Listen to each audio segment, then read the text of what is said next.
Hello, personal productivity enthusiasts and community. Welcome to Anything But Idle, the Productivity News Podcast. Today's show is brought to you by Co-working Space by Personal Productivity Club. I'm Ray Sidney-Smith, I'm Augusto Pinaud. and we're your hosts for Anything But Idle. This is episode 117. Notion Projects arrives to help you organize your projects. And we're recording this on June 5th, 2023. Each week, of course, you know that Augusto and I read and review all of the various productivity news headlines of the week, and we bring those together here today in Anything But Idle. And so, with that, Augusto, let's get into our headlines for this week. What's our first productivity headline of the week? We are beginning with an article um, talking about the unveiling of the long term effects of the long term exposure to screens. And that's not been a secret. You have eye discomfort, physical discomfort for uh, poor position, sleep issues. Um, there was the four and the fifth. The first three I agree, and I'm aware of them. The fourth was cognitive challenges and reduced productivity, and the fifth was the psychological impact on desolation. Um, and I understand that I'm very very grateful because I could do this and have the camera and that fit my social human connection. That that is a good luck. I don't, during the pandemic, as other people were suffering on the lack of physical contact and seeing other people, I was not. I was fine looking people on the screens. So that psychological impact, and I experienced it with my kids. One of my kids, he was completely fine. Okay, he was his father's son, and he could live in cameras and be happy. And if he will have been allowed to not go back to school, he will have to stay remote. My daughter, instead, she missed that, and she really got the effects from that. But where I disagree with the article is in the cognitive challenges and reduced productivity. Sorry, I live surrounded by screens, and I consider myself reasonably productive. Not only that, I work as a consultant, as a coach with people who are surrounded by screens. And I don't think that part is necessarily true.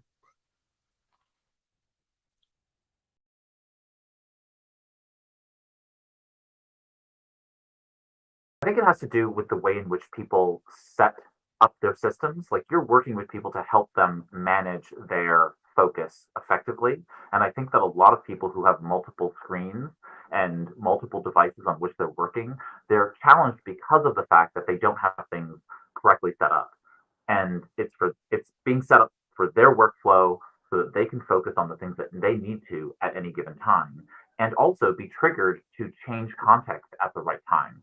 So, Mhm. what I take from this article regarding cognitive challenges and reduced productivity is that if you're a manager or if you yourself are self directed, you need to make sure that if you have a prolonged amount of screen exposure, that means you're spending a lot of time with your devices and you need to be able to set it up.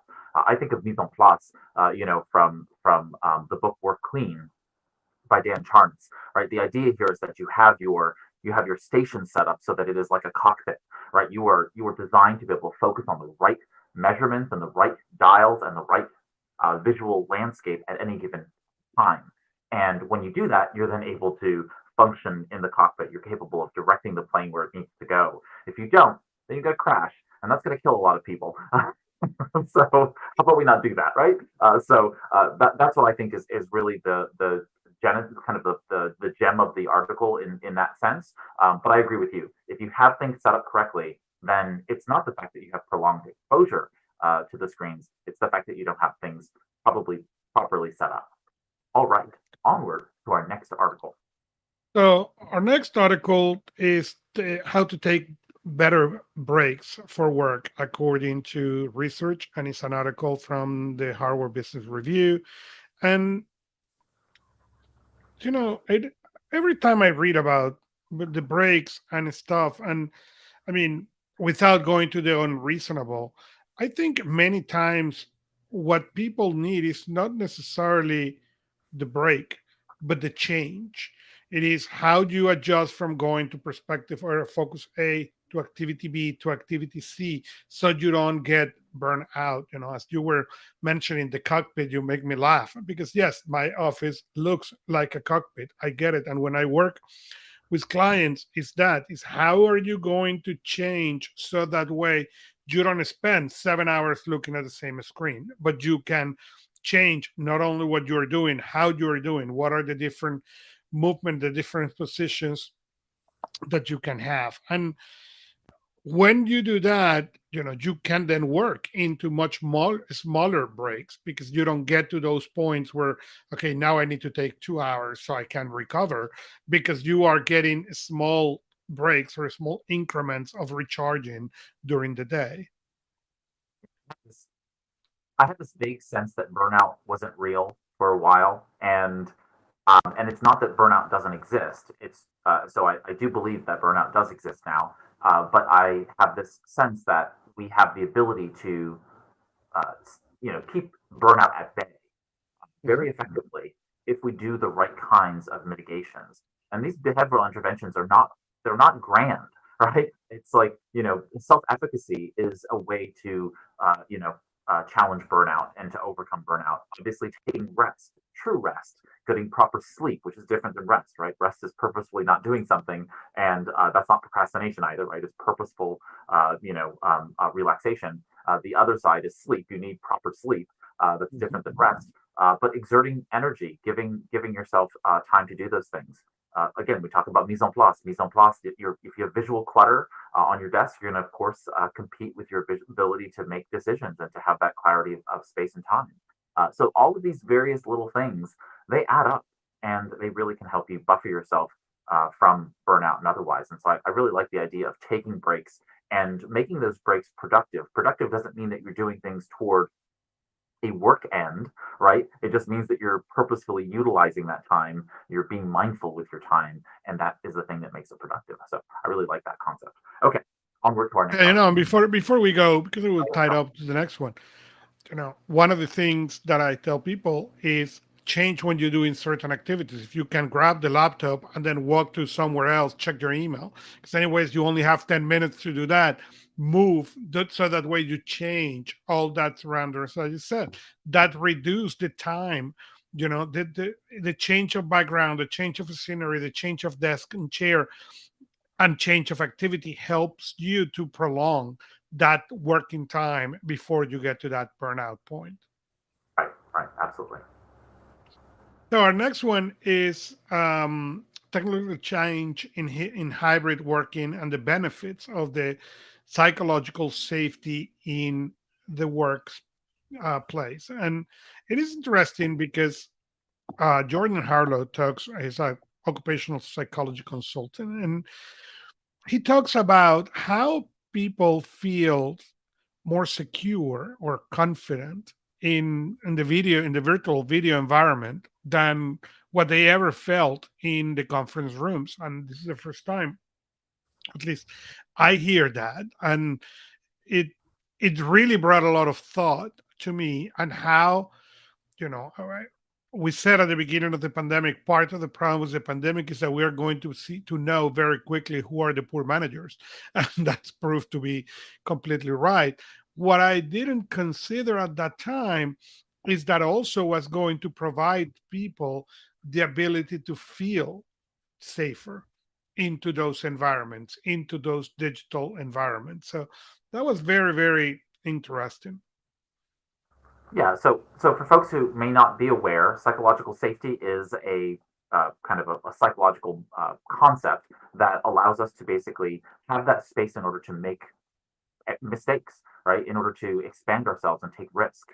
And that's a space where creativity happens. It's a space where problem solving happens. It's a place where we can reach out and make new relationships and network in an organization. And when we don't have those things, and that's in any group setting, not just an organization, but here we're talking about the workplace. But that is actually a really important place for people to be able to go, just taking risk means doing a project or taking on a task or an assignment in that sense.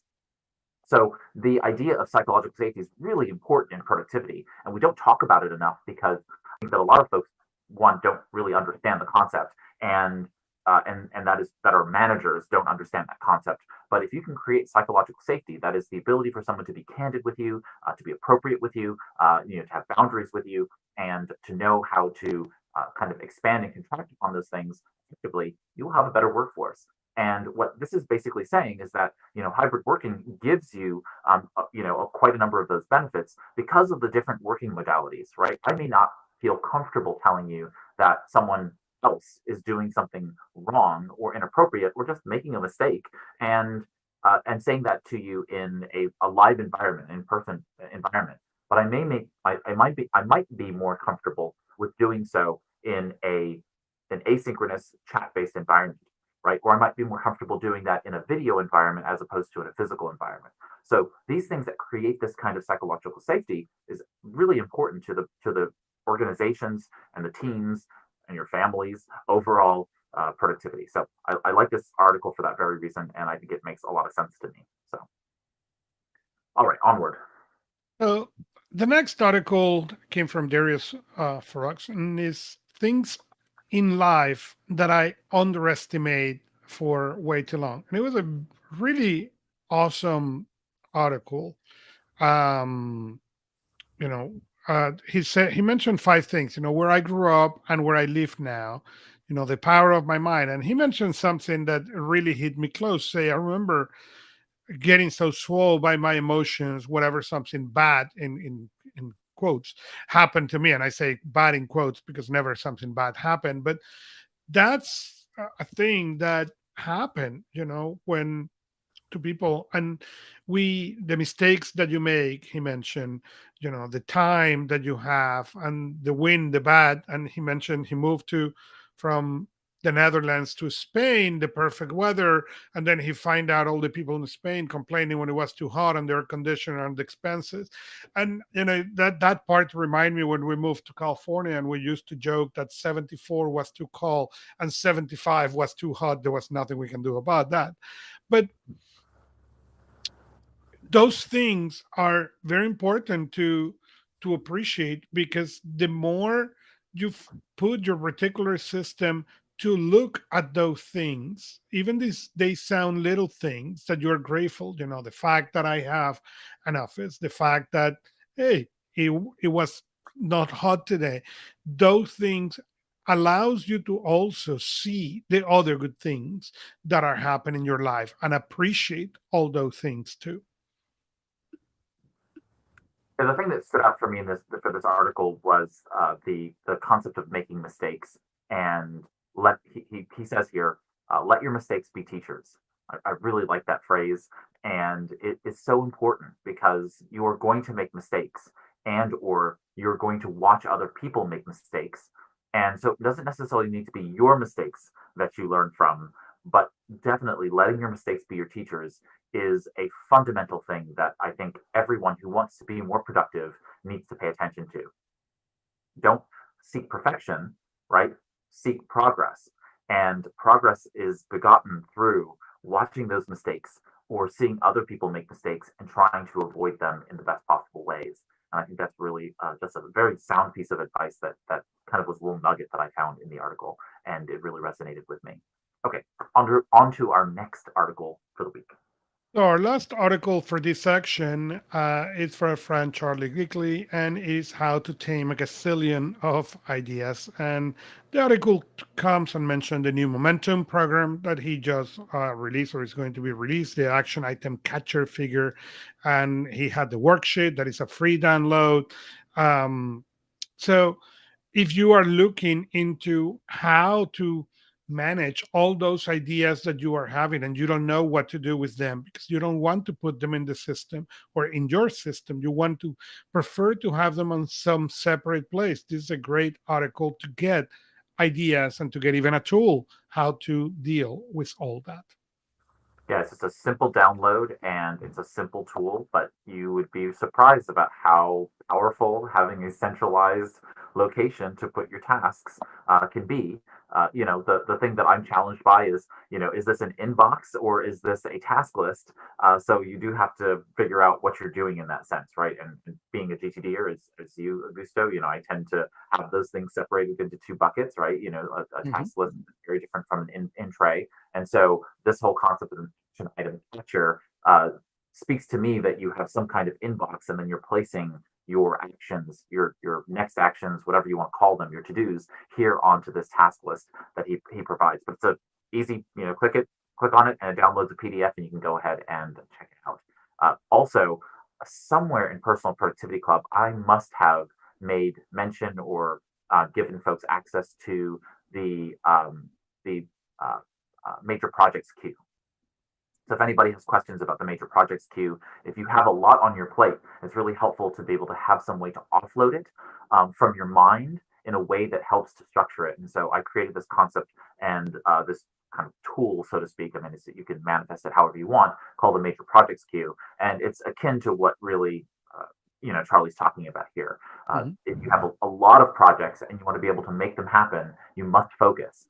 And so the major projects queue allows you to create conditions by which you will focus on one or very few projects at any given time, make progress on those, and then have some condition precedent whereby then you will trigger the next projects to be born or the next projects to be moved forward. And that gives your the monkey on your shoulder an opportunity to go take a nap so that you can really focus on the work ahead of you. So definitely, if you haven't seen or read materials on that, let me know and I can always get it over to you. All right, and with that, we have reached the top of our productivity articles for this week. We are going to take a quick break for a word from our sponsor, which is Co-working Space by Personal Productivity Club, and then we will come back to a healthy section of technology articles. We'll also cover our new tools of the week, and we will get into some other stories of our featured story of the week, and then some other announcements. So with that, we'll see you after the break. While working in person may be normal for you, it's unlikely your coworkers are as interested in being productive as you are. Or working remotely or from home can be isolating, and there's something powerful about being with productive people, even virtually, that helps you be more engaged.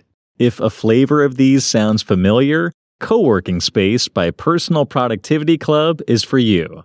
Co-working Space is a virtual work community designed to help members be more effective and efficient in their work and personal lives. At its core, we provide goal tracking and host focused action sessions throughout the week for accountability and camaraderie. Visit anythingbutidle.com/coworking to learn more. Co-working Space lives inside Personal Productivity Club, a digital community for personal productivity enthusiasts, so you can find people who use methods and tools you do too. Again, head over to anythingbutidle.com/coworking to see how Co-working Space can help you be more productive. And now, back to our show. Everybody to Anything But Idle, the Productivity News podcast. And so Augusto and I are going to now kick into our technology articles of the week. And so with that, Augusto, let's take it away to our first tech article this week. So our first article is the new Microsoft Mac admins community from Microsoft. It's not that there has not been Microsoft Mac communities before. They have.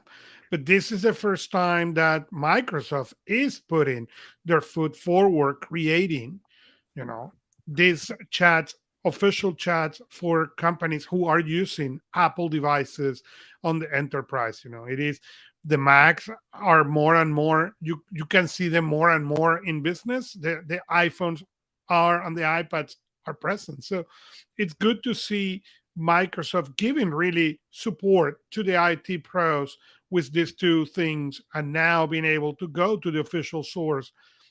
Now you need to conquer people to go there, but that's a step in the right direction.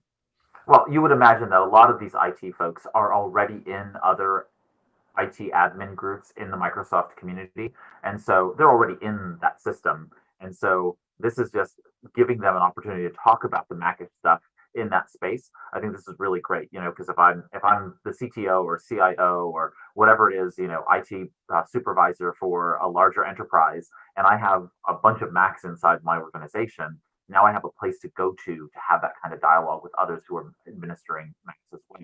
I'm sure those are all kind of sideline conversations in other fora, and now it gives you a direct, specific forum to be able to Yeah. have that space. Like, I love it. I love it. And good on Microsoft. I mean, a hat tip to Microsoft. I don't say that very often, but good on them for recognizing the need, even if it's a little bit late. Yeah, Okay. that's not something is said often in this show. But hey, our next one is Amazon is sending out emails with showing people how to use the feature of send to Kindle from Microsoft Word. So allowing you with the Kindle Scribe to send the PDF and being able to work and annotate and send it back. And again, I have not got my hands into one of these, but I love the fact that they are doing this, and I'm talking about Amazon, because the more they get this concept to the mainstream, the better and the stronger this concept is going to be.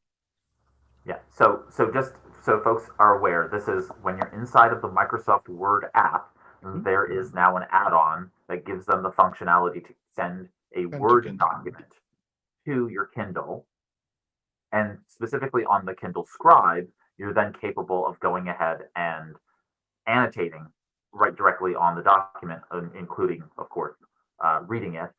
If you're utilizing any other Kindle e-reader, you can highlight and annotate in the old manual way, typing on the screen and so forth. So this is great for a wide variety of reasons. I don't use Microsoft Word as much as I do Google Docs and otherwise, so I hope they bring this feature functionality to Google Docs, and that would just, I mean, in essence, it's just basically doing the same thing, just exporting the Google Doc as a Word document and sending it along to the Kindle. So it's a very simple concept. You can do this today just by going into your Kindle account and getting the email address associated Mhm. with your Kindle device and emailing it to that device itself. So you can kind of work around this. Now, note that when you go ahead and there's two options in there. You can send it to include it like a Kindle book, or you can send it to be like a printed document. And as the article here notes, it says the difference is that the like a printed document will let you write on the documents with your Kindle Scribe. Okay, so if you do it like a Kindle book, then it seems like you're not able to do that. I haven't tested this, so I'm just reading what the article says here. And so I'm really excited about this. I think that I want to see. It says here that it's also coming to potentially Microsoft Word from web. So that'll be interesting to see when it does that, because then obviously that means they could do it in the browser, which means they could do that in Google Docs as well. So hopefully we see some movement on that sense, and in that way as well. So I like the ecosystems to talk to each other. I like these integrations. And even if I may not use them myself, I know so many people use Microsoft Word, and I know that it's going to make people more productive by being able to tie these two things together. What would be lovely is if they were able to then, you know, be fully integrated, right? So that you could take things in, annotate them, get them out, and they'd be back in that Word document in some way, shape, or form, just the same way you would use a Microsoft Surface Pro or something like that, and write on the screen and have that handwritten annotation be interpreted by both platforms effectively. But we'll see. Okay, onward to our next article. So our next article, you may need to go more into details, but Google Messages, the Magic Compose beta brings some AI and RSS chats, but it talks about limitations. But I am really not as familiar as what's happening there to really know. Sure. So most folks can see this happening in Gmail right now. So if you're inside Gmail and you start typing, Google will basically provide you with some gray text as you're typing to allow you to finish a sentence, or providing the next words or few words that it thinks you should be writing. That's the artificial intelligence happening in the background. And so it's basically machine learning, right? So remove AI from this. It's called machine learning, right? So this machine learning is going ahead and understanding what you're typing, and then attempts to go ahead and complete the sentences. You can do this today in Gmail. You can see what it's all about. This same Magic Compose feature is now coming to Google Messages, which is the Google product for sending SMS and MMS messages on Android. So now you're capable of starting to type within the Google Messages app once the beta rolls out to you, and you will then be able to see those machine learning based compose messages appear. And then all you have to do is just tap at the end of the screen, or on the keyboard it's tab, when you're in Gmail, but on the screen you're just going to hit tap forward, and it'll do that. Now today, Google Messages and all the other messaging apps are doing a little bit of this already, right? If you see a question, it maybe will have yes, no, or maybe, kind of as options to be able to choose because it understands the question. It'll have things like yeah, yes, yep as an option. It'll give you some other words that it thinks that you will want to use. Those are just chips that are being displayed on the screen as options. With Magic Compose, it's directly within the field where you're typing. So many times it's absolutely correct and very good at being able to select these things. And it's because we tend to say the same things over and over again to people all the time, right? So this is very, very useful. I think it will be very useful. I don't think it makes it any less authentic because it has to understand what you're typing before it tries to complete the sentence. So it's just guessing at what you're typing based on what you've already typed. This is going to be, I think, very, very productive for a lot of folks, especially since, I hate to say it, but many times, I'm sitting at a light, while I'm driving, and I want to quickly respond to a message or things of that nature. And Magic Compose will then let me safely be able to just tap at the end, see that the message has been properly typed, because many times, I'll say something out loud and have it dictate, and it's completely the opposite. I don't know what's wrong with Google lately, but it inserts the opposite of what I said many times. If I say, please, don't kill the dog, it'll be like, yes, please kill the dog.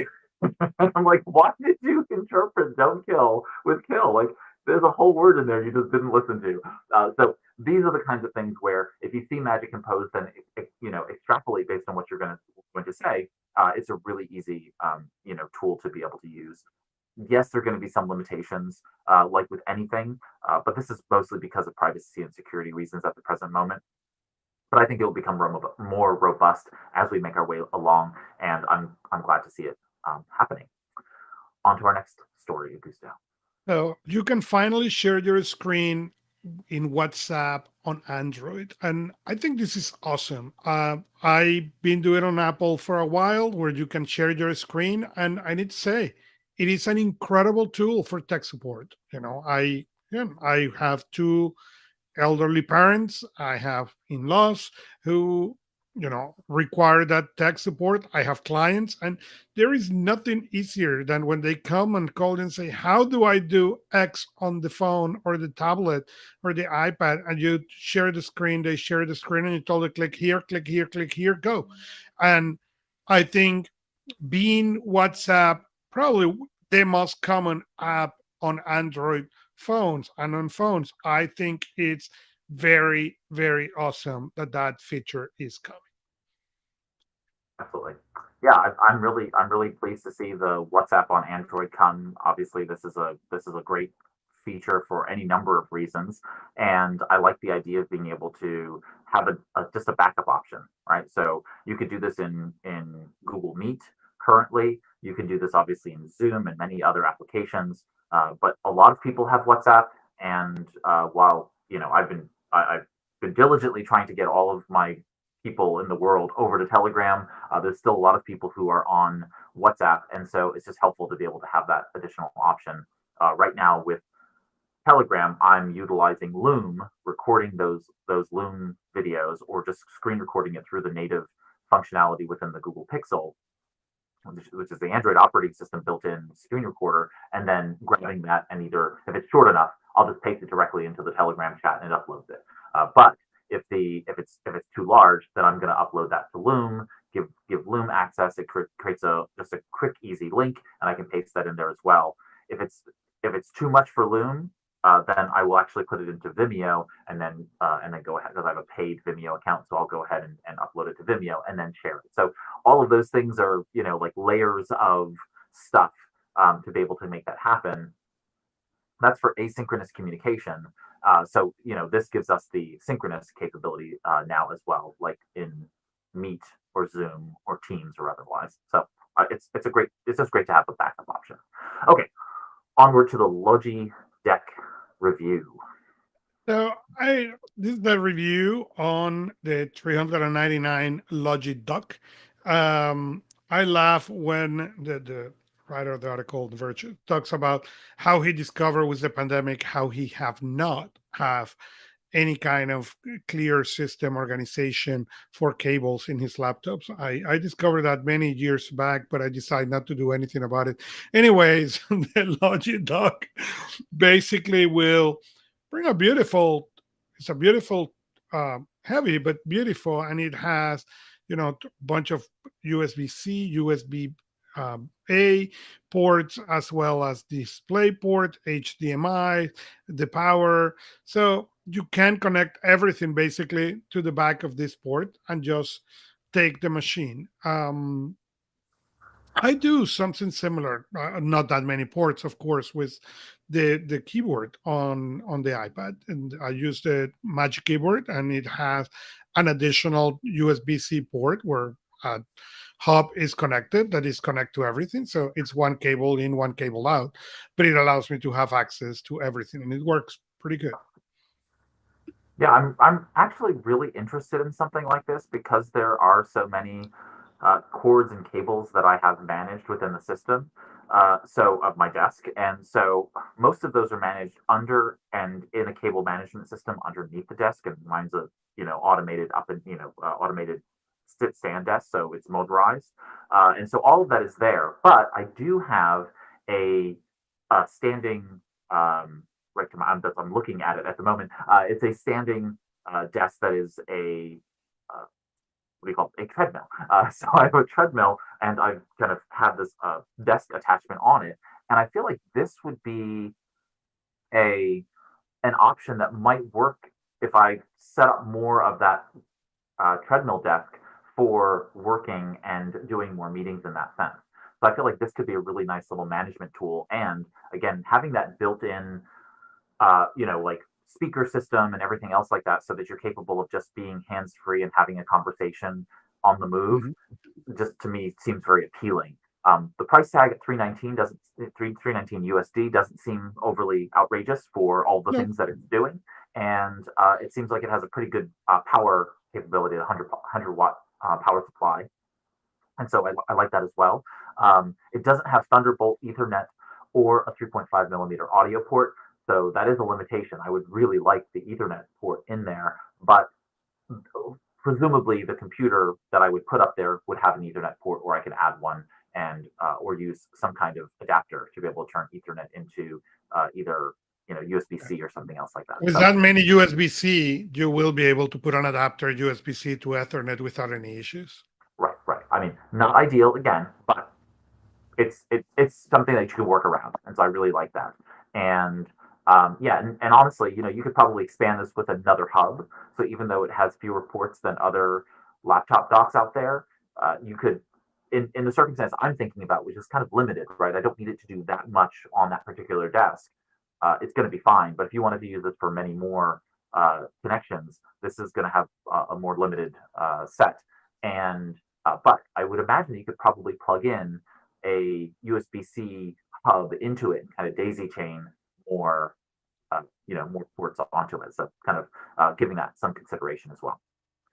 All right, on to our next story. Our next one is apparently Google Keep, or Google has decided to make some changes in Google Keep. So Google Keep reminders will not show on your calendar anymore. And at least Michael Perigo of Crown and Boxet was very, very unhappy about it. And I understand that if you use Google Keep and the reminders, and now you lose that easy productivity thing, I will be unhappy too.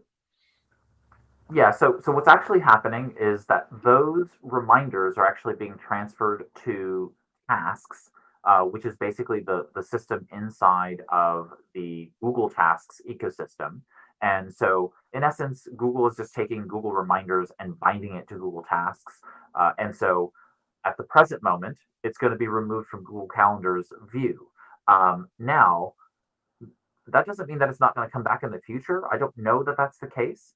That it will, but I also have this sense that Google Keep and the Google Calendar team are going to continue to work together to be able to make this all work, right? They want to make it more productive people, not less. And part of the first step here is to be able to not have 5 different types of ways that you can keep track and maintain tasks. And right now, that's the case. In Google, you have reminders, both in Google Assistant, which are now being bound to Google Tasks as well. You have calendar tasks, you have reminders, you had goals, and then of course you have the Google Calendar events themselves that you were capable of creating.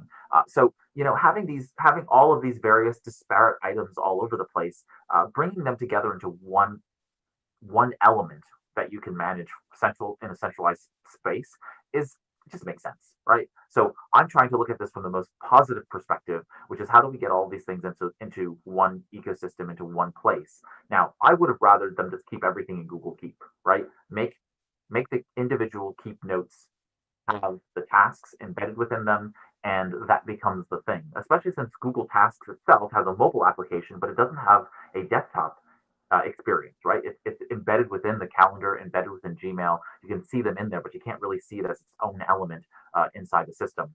It's why I actually use a tool called Gboard or Tasks Board. I'm sorry, Tasks Board, in order to be able to exhume the tasks from the ecosystem and giving you a desktop experience for them.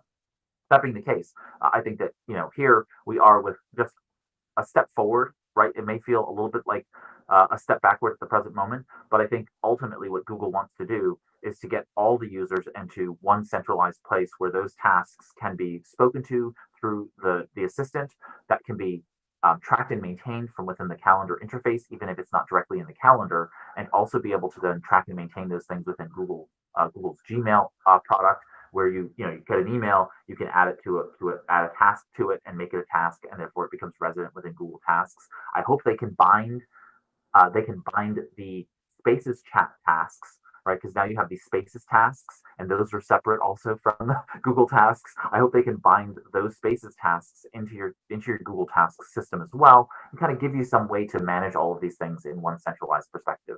So this is an ongoing problem for all of us, and I'm hoping that Google is thinking about this thoughtfully, and they're being advised by Laura May Martin, who's Google's productivity advisor, and others to basically get all these things to kind of work together in one seamless way, and bringing back location-based. So right now you can still, I'm not sure whether they've deprecated or you can still do this, and someone can let me know. But in Google Keep, you can location bind a note, right? So when you come in proximity to something, it will remind you about that thing. You still can do it. So that's great. And I want to make sure that as they make their way forward with tasks, that they keep that functionality, because it's so powerful, right? If I want to remember to do something when I get to some place, I create a note and I say, do this thing when I get to that place, right? And I don't have to have it already in my system like you do with Remember the Milk or some other tools. I can just literally type in any location, and it's sourcing it from Google Maps. And so it knows that when I get to Oklahoma, I land there, it's going to pop up a little note and say, hey, you said you were going to do this thing or these series of things when you got to this location. And it's incredibly helpful when you're just stressed out and you're trying to get from one place to the next, and you want to make sure that you're prepared when you get there. So I do this for most of my presentations, right? It prompts me to have my speaking checklist, pop up, so that when I get to a speaking venue, I am there and prepared, because all the things will then just be in that list to quickly go down and say, okay, I need to do these 5 things before I go on stage, and then it gives me those items to be able to do it. So again, this is I get it. This is a step in kind of backwards for the author, but I think it's going to lead to, in the next few months, as Google rolls out more improvements to tasks, this will be a few steps forward ultimately. Okay, next story. Well, our next story This is is all you, Augusto. Well, the next story is a review on the Final Pro for the iPad. What is important about this article is not that the article talks about the limitation. It's not that is the fact that Apple brought Final Pro to the iPad. They are, Final cut. you know, Final cut. Final Cut. That's what I meant. Sorry. Since 2015, Apple has been kind of shy, okay, saying, hey, the iPad can replace your machine. The iPad can replace your machine. But they're being very shy into really releasing the beast and putting Final Pro into the iPad. Now it's showing you, even with the software limitations, the power for the regular user that your iPad had. Why? Because it's finally showing that you can really do video, professional video editing on a device like the iPad. So even if it's a version one, even if it's not perfect, as the article mentioned, and it has the things, this is a fantastic step in the right direction. And it's showing us what Apple is discovering, and is that creative are preferring these kind of machines over other machines. So the iPad, it's in a way the entry level now for those designers. That's what I've been finding with clients is that's the first machine they use, and then they go to the very powerful ones. So Fantastic. Okay, onward to our next story. our next article, it's a new Bodyguards is not a new company. The Apex ceramic screen protector is. And what is interesting about this is Bodyguards is claiming that it's virtually unbreakable.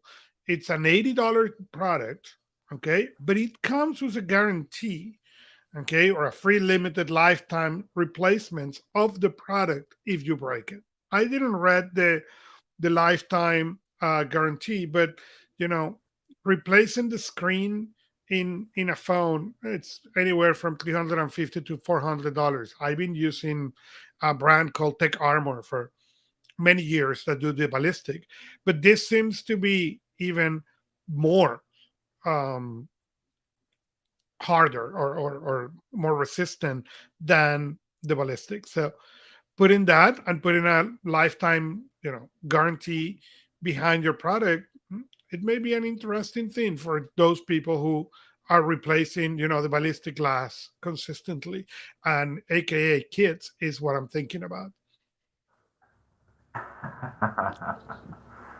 Okay, onward to our next story then. So Lenovo Big new tablet is beautiful and proves that Chrome iOS is Google Better Desktop OS.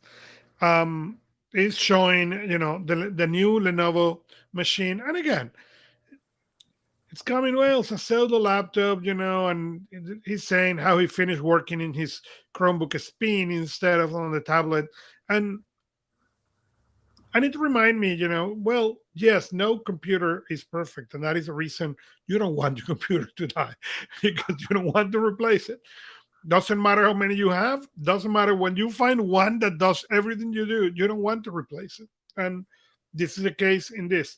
But it's showing, how Lenovo it's going, with a cantilever um, keyboard, and following some of the things that Apple has done well. That cantilever design keyboard, I have been praising it since it was released because it allows you to do angles that you were never able to do in a laptop and make it very, very, very nice to work.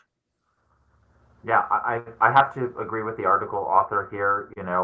For a desktop environment, you're not going to be able to. Again, once you go past a particular size screen, I don't think Android is the appropriate one for productivity at a larger size. Yeah. And perhaps if you are using a very limited set of applications, and all of those applications are available in that device schema, right? The size and proportionality and everything else like that, you probably won't have a problem. But once you get into high levels of productivity and very technical forms of productivity, Chrome OS is just going to be better than Android in that form factor. Android is really great in a mobile form factor that retains a size pretty small, right? So we're talking phone up to small tablet. Once you turn it into landscape mode and start wanting to really power through stuff, I can see where it starts to degrade. Plus, Chrome OS gives you Android applications in it, right? So you can Right. access the Google Play Store and it augments Chrome OS in a really thoughtful and good way. And then, of course, you have the ability to install Christini, which is the Linux capabilities within it. So you can have a Linux desktop environment right there in the Chrome OS when you need it. You can technically install Windows on the Chrome OS if you really needed to as well. So, it gives you a lot of functionality within Chrome OS that I think Android doesn't give you.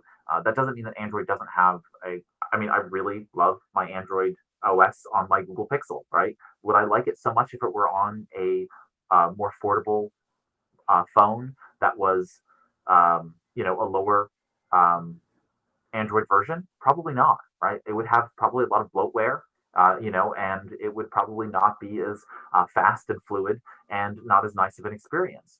So, we just have to keep mindful of those kinds of things. That if we have larger Android tablets that are going to be utilized for productivity, if it's got a lot of bloatware on it from lower end producers, that's just not going to be a good look for Android. So we have to kind of as a ecosystem really decide on how that's going to work. And Chrome OS has been really solid about giving you a very nice experience that's not chock full of garbage and really makes for a nice experience for everybody. So I feel bad for the Lenovo Tab Extreme because it seems like a really nice device from all the looks of it, but I think that being limited to Android is not the best thing there. Mhm. Onward to our next story. So our next article is the new Barnes& and Noble Nook Glow Light. It's starting to show, and the Glow Light 4, it's a middle range one. It's trying to go and get now. It's a better resolution, 300 ppi glare free, and more memory instead of 8 as has the entry level. It had 32, and then it has a night mode. That what I'm going to guess based on what I read is that it removed the blue light out of the device, so you can read in bed much longer, but it still keep the light or illumination on the reading on the text. I'm actually excited to go to Barnes and Noble. I have a gift card that I got from my family for the holidays, and I'm actually looking forward to actually looking at it when I go there. I'm not going to buy the Glow Light 4 Plus, but I'm interested in looking at it just to see the feel and playing around with it a little bit because it seems like a really nice, solid device and a good kind of level up from the prior Glow Light line. So, all right, on to the Honor Magic VS. Well, the Honor Magic VS, it is a foldable device similar to the Samsung Z Fold, and it is the first real, And the Pixel Fold. the what? And the Pixel Fold. And the Pixel Fold, but it's true, the Pixel Fold too, but it's coming in a different price point. It's coming to not the high end that Samsung and the Pixels come in, but actually into the low end, or well, lower end but Yeah, it's not so, exactly that cheap. But yeah, I know. but it is another competition. We are coming, and I think we are going to see more and more of these foldable devices, and hopefully that means it's we are going to see at least a small size tablet, going into this phone that you can now expand and have the equivalent of an iPad mini with you. Yeah, so the first thing to note is that if you're outside of the United States, this is not going to be sold in the Not United for you. States. Right. So it'll Not yet. be retailing at 13.99. I'm sorry, 15.99 euros, which is around 1800 dollars USD. And so, of course, this is a mildly less expensive version of the Samsung Z Fold 4, but it's a discount, notwithstanding. And this is also stepping outside of China with the Honor Magic VS. And so that's really Honor trying to like figure out whether or not they can challenge Samsung in that greater Asia Pacific region in some way, shape, or form. So this will be interesting to watch because if it is successful, then potentially it will be broadened to more and more countries, and then potentially to the U.S. Now, again, because it's honor, we'll see what happens with regard to regulation and the desire for folks to have a Chinese-made phone here in the United States.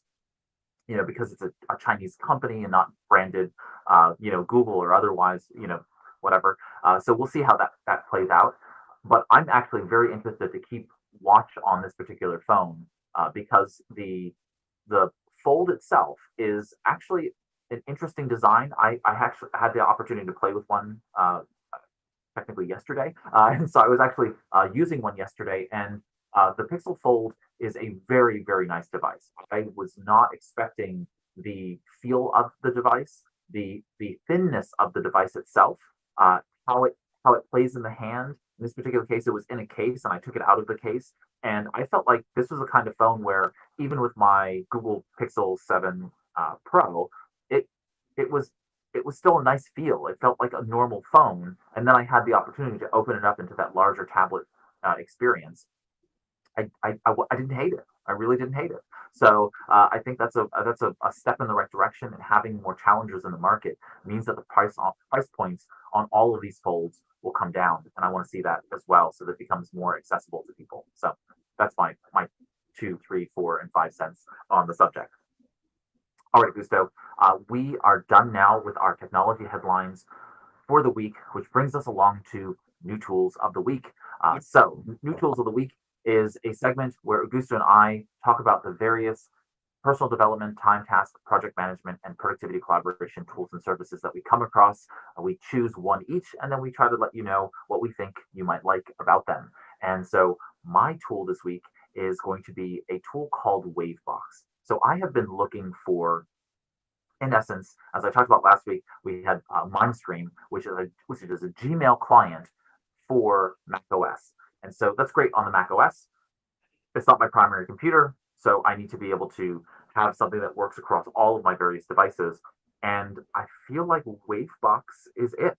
It is a browser, and you'll note probably that I've talked about several of these types of browsers, Station and many others that have kind of come out and really haven't wowed me. Wavebox is the first one to really do that. It gives you a browser, but it gives you these application environments so that you're capable of managing multiple, what they call profiles. And so these profiles allow you to be able to hold multiple accounts inside of these spaces, these workspaces. And inside the workspaces, you can then have multiple profiles, multiple accounts, and also some extensions. So right now, I have Trello, I have Asana, I have multiple Gmail accounts, I have Google Calendar, I have Google Drive, all of those basically embedded within the Wavebox environment. Now it's a browser, so it allows me to be able to seamlessly open up links and so on and so forth and view them and interact with them and then close them up when I'm done. I don't want it to be my default browser at all.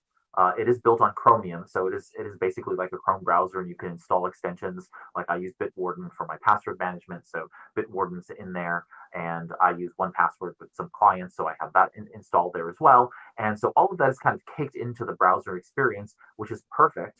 But at the same time, I'm capable of really managing all of those pieces. You can open up each of the Wavebox applications as they're in their own windows, so you can kind of manage them separately. I can have Telegram running using the PWA, so it just gives me this really nice hull for all of those things.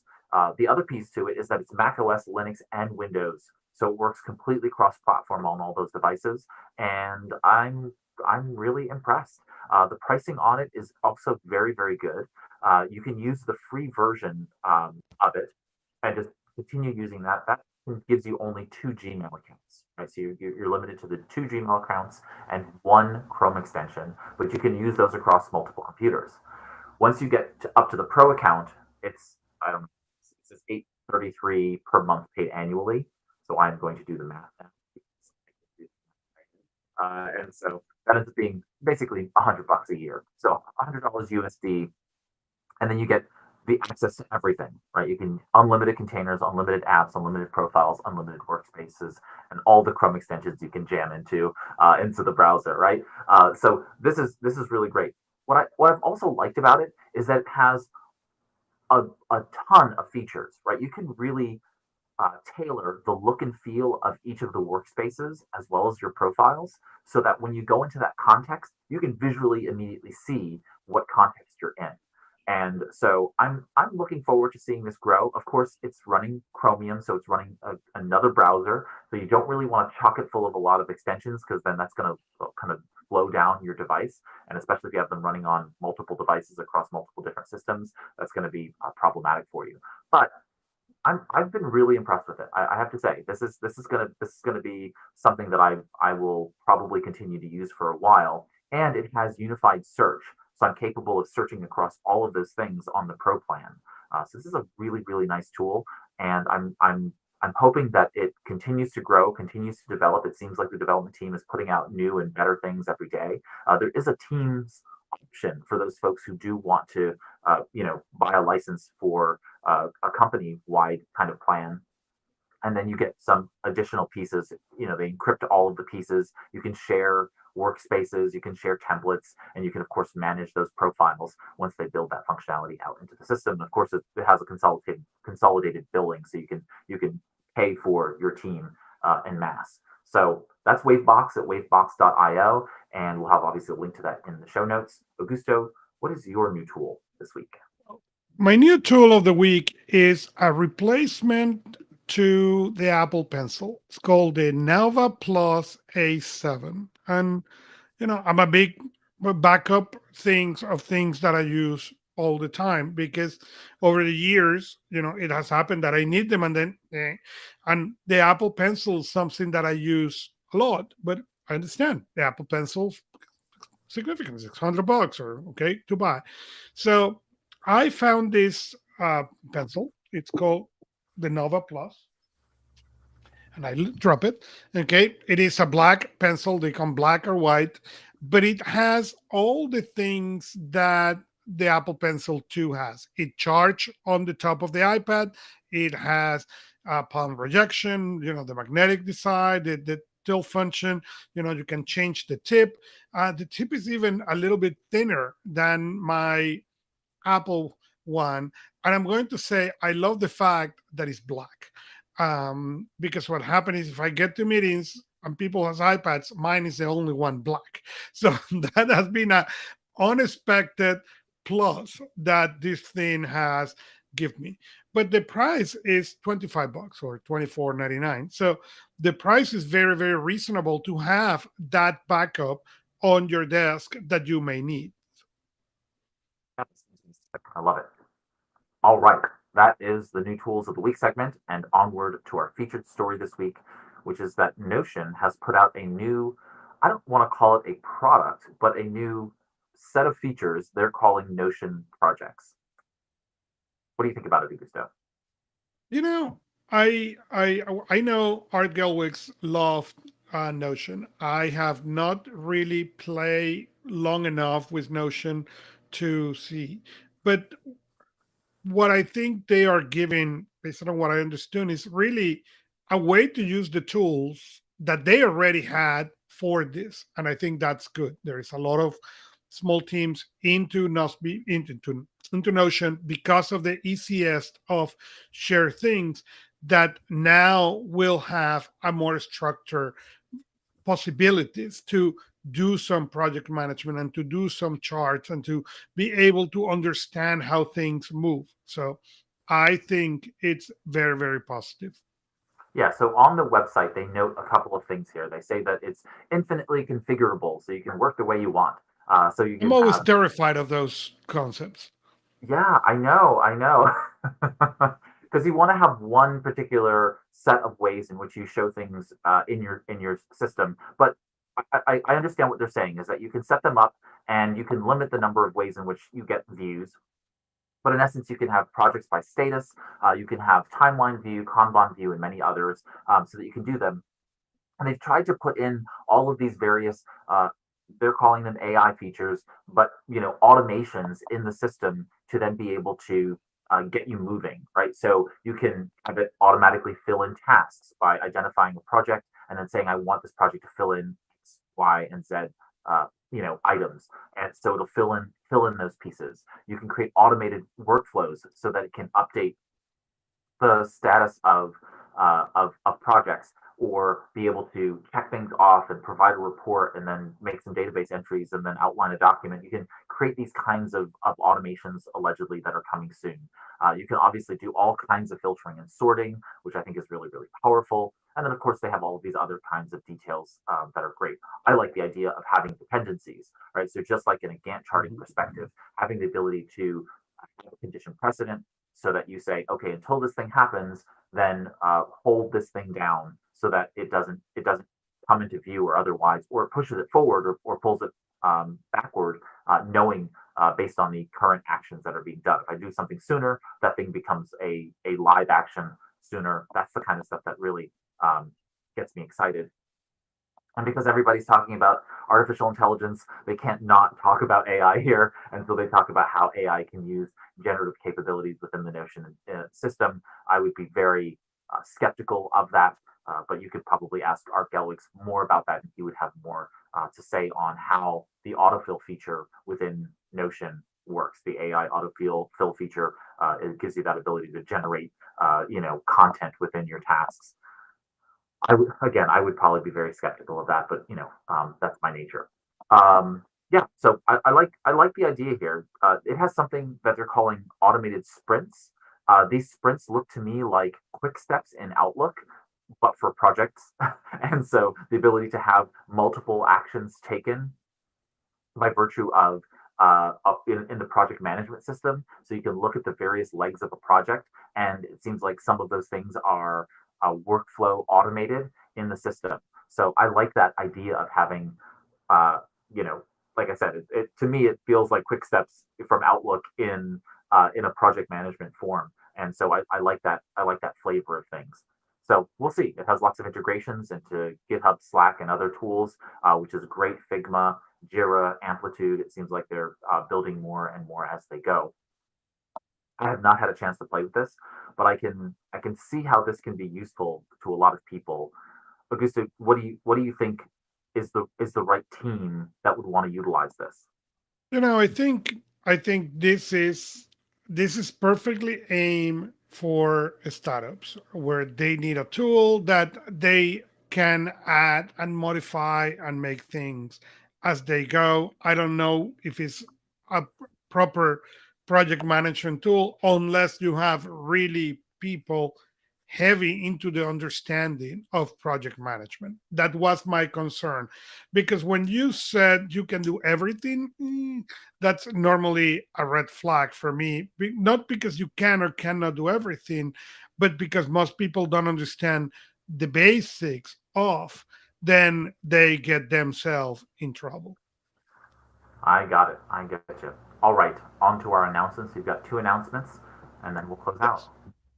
Yes. So, well, one, we have three announcements. One is Google Chat GPT arrival just announced on the search, and you can read more. Apple announced the July Friday night baseball schedule for Apple TV Plus, and I really love that. I'm not a big baseball guy, but my family is, and it's very nice. Well, we're going to do that, and they know what games are coming. And finally, we have the Apple event today. There was a bunch of announcements. The replay is including, obviously, their um, secret BR thing that we knew they were going to be announcing.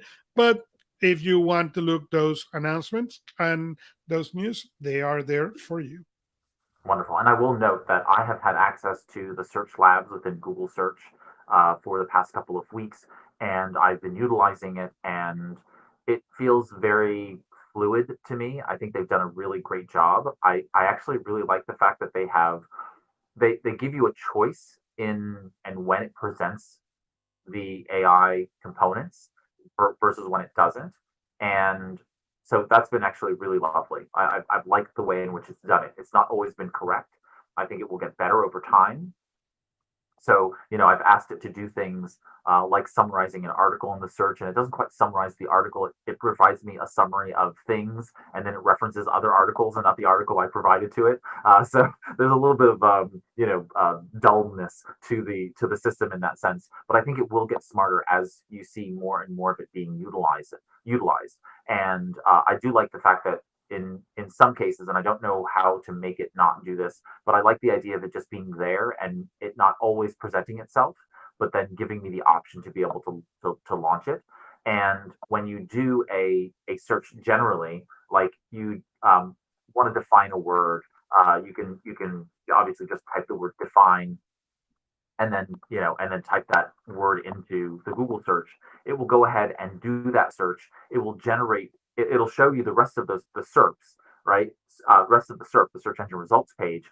But above it, it will show you the generative AI this item there, and it gives you these chips at the bottom. And it says, hey, you want to ask a follow up question? So you can continue to dialogue with the AI if you want to, but it also presents other chips that are other questions that you can potentially ask it. So I typed in here, define stochastic, right?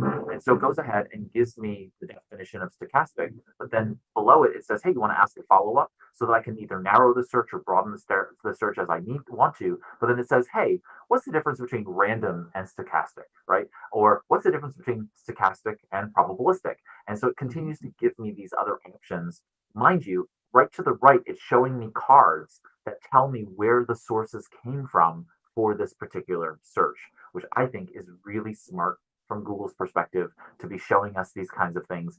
ChatGPT is not doing that, right? It's experimental and it's just, you know, vomiting stuff into existence. Right.